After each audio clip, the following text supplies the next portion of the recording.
Part 40 gugup. Saat ini Jeff dan Mentari sedang duduk di tepi sebuah danau. Setelah menghadiri pernikahan Dirga dan Lula, Mentari menjadi banyak diam dan tampak sedih. Meskipun telah berusaha ditutupinya dengan senyum. Gadis itu memang tak mengucapkan apapun. Namun Jeff sudah mampu menebak bahwa foto-foto mendiang Aska yang terpajang di dinding rumah Mama Diana membuat Mentari teringat dengan kepergian Aska yang menyakitkan. Mentari, panggil Jeff. Iya, Kak, boleh saya tanya sesuatu? Mentari mengangguk pelan. Boleh. Jeff melirik gadis yang duduk di sisinya sekilas. Kemudian kembali menatap indahnya danau malam itu dengan kunang-kunang yang beterbangan. Apa kamu masih memikirkan Pak Aska?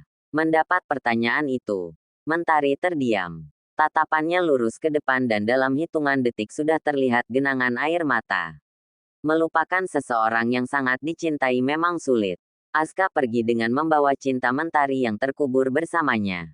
Dan, mungkin Jeff akan butuh perjuangan untuk membangkitkan hati yang pernah mati. Meskipun tahu akan sulit, namun cintanya kepada gadis itu menguatkannya. Jeff mengusap air mata yang sudah jatuh membasahi pipi gadis itu. Ia genggam tangannya. Tuhan menempatkan seseorang dalam hidupmu karena sebuah alasan. Saat kamu kehilangan, mungkin karena ada alasan yang lebih baik. Tapi kenapa Kak Jeff?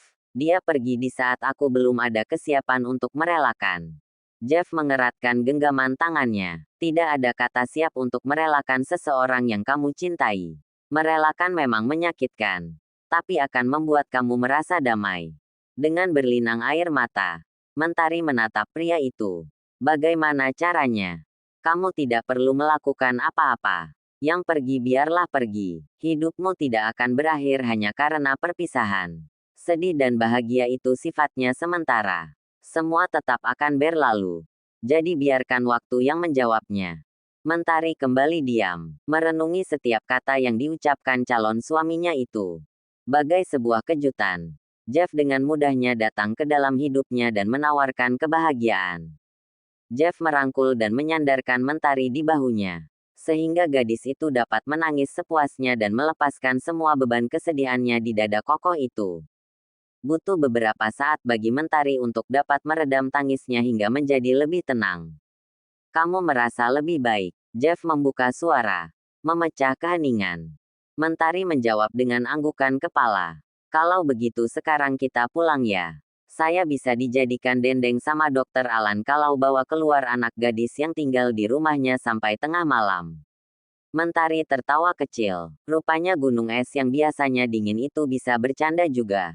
Titik, titik, titik. Mobil berhenti tepat di depan gerbang sebuah rumah mewah. Seorang penjaga terlihat membuka gerbang. Jeff membantu Mentari melepas sabuk pengaman yang melekat di tubuhnya. Posisi yang begitu dekat membuat gadis pemalu itu menundukkan kepala. Makasih, Kak Jeff. Maaf merepotkan. Apanya yang merepotkan? Kamu kan calon istriku. Ungkapan itu hanya berani ia teriakkan dalam hati. Sama-sama, cepat masuk. Itu Pak Amir sudah menunggu di depan gerbang. Titik, titik, titik, titik. Sementara itu, hawa panas masih menyelimuti sebuah kamar. Lula tak terima dengan ucapan Dirga yang menyebut dirinya mirip dengan zebra cross. Bibir Dirga mengatup demi menahan tawa, melihat Lula yang mulai merajuk. Apalagi saat wanita itu mengerucutkan bibir merahnya. Memang inilah yang sejak tadi ditunggu oleh Dirga. Dari dulu bibir mungil merah itu terasa sangat menggemaskan jika berkerucut. Tak tahan. Ia pun melahapnya dengan gerakan yang tak terduga. Waktu seakan terhenti bagi Lula ketika merasakan lembutnya benda kenyal yang sedang menyapu bibirnya. Matanya terpejam menikmati sensasi panas dari sentuhan itu. Ini adalah ciuman kedua dengan Dirga yang diambil secara tiba-tiba yang kemudian diakhiri laki-laki itu dengan gigitan lembut. Dirga menyatukan kening, hingga tatapan mereka saling bertemu. Lula pun mendorong dada suaminya itu dengan kesal hingga mundur satu langkah. Sana pulang ke apartemen tidur sama Mbak Shanti. Bibirnya masih mengerucut dengan bola mata yang berkaca-kaca. Membuat Dirga semakin tak tahan dibuatnya. Kamu yang rugi loh kalau aku sampai tidur sama dia. Dirga pun meraih tubuh wanitanya itu dan membenamkan dalam pelukannya. Kamu bikin aku kesal. Aku cuma bercanda. Sayang, kamu terlalu cantik sampai rasanya aku tidak tahan. Terus kenapa bilang aku mirip zebra cross? Cuma mau lihat bibir kamu monyong-monyong kalau kesal. Soalnya lucu. Ia mengecup bibir itu lagi dan lagi. Aku baru tahu kalau koala imut ini bisa ngambek juga. Kamu bikin orang kesal. Sudah pakai baju zebra juga.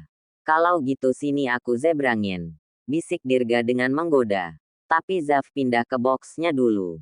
Takut bangun kalau ngerasain gempa. Dasar mesum kamu. Mas. Ujar Lula menyadari ucapan suaminya yang terus menjurus. Mesum juga sama istri sendiri. Kalau mesumnya sama wanita lain baru haram.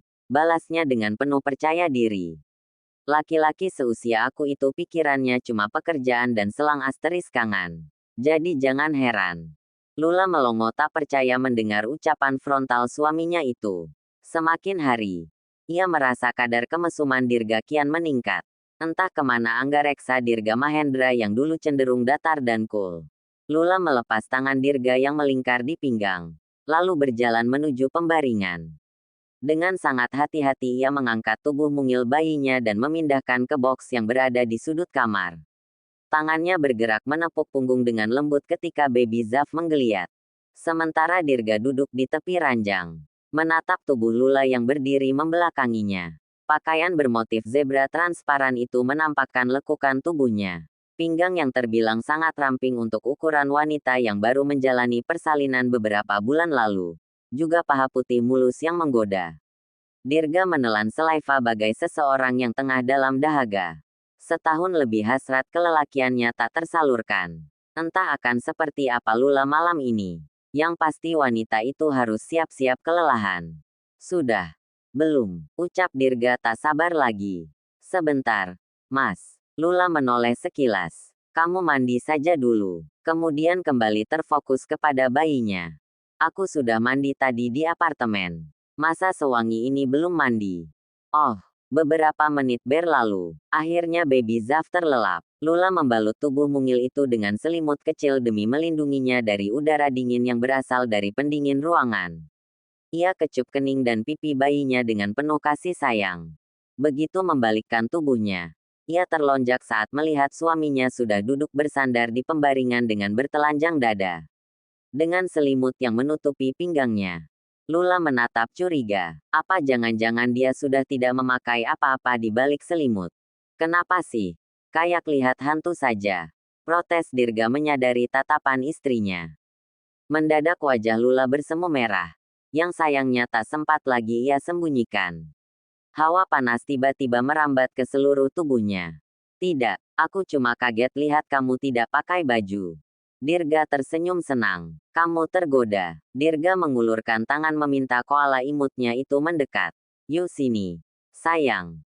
Lula mengusap wajahnya demi mengurai rasa malu yang kian besar. Jika ia bercermin, wajahnya pasti sudah semerah tomat.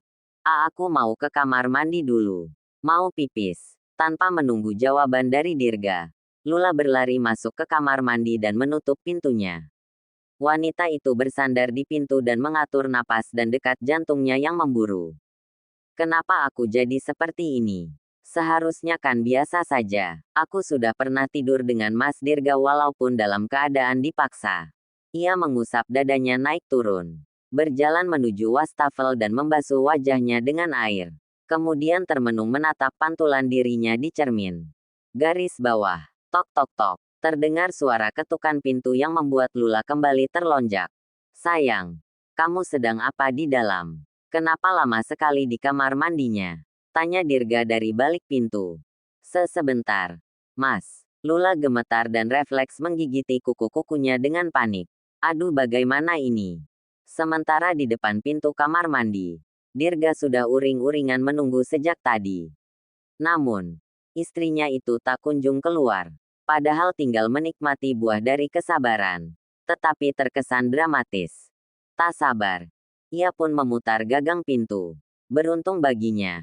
Karena sepertinya sang Nyonya Mahendra itu lupa mengunci pintu.